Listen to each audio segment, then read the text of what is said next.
Class 10th का chapter 11 electricity discuss कर रहे हैं। What is resistance?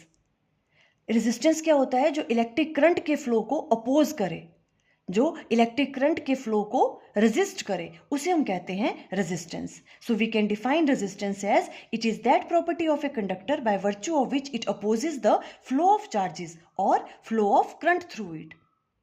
इसके एसआई यूनिट्स होते हैं ओम। इसे हम इस तरह से रिप्रेजेंट करते हैं। अब देखो कौन कौन से फैक्टर हैं जिसपे resistance of a conductor depend करता है। फर्स्ट पॉइंट क्या है? Resistance is directly proportional to length of a conductor. Length जितनी ज्यादा होगी कंडक्टर की, रेजिस्टेंस की वैल्यू उतनी ही ज्यादा होगी, बिकॉज वो डायरेक्टली प्रोपोर्शनल है। Second point, resistance is inversely proportional to the area of cross section of a conductor. Area of cross section की वैल्यू जितनी ज्यादा होगी, रेजिस्टेंस उतनी ही कम होगी, बिकॉज वो इनवर्सली वेरी कर रहे हैं। अब इन दोनों को अगर हम कंबाइन कर दें तो हम राइट डाउन कर सकते हैं R is directly proportional to L divided by A, और इससे हम राइट डाउन कर सकते हैं R equal to rho L divided by A. Rho को हम कहते हैं resistivity of a material of a conductor. और कौन से फैक्टर हैं जिस पे रेजिस्टेंस डिपेंड करती है?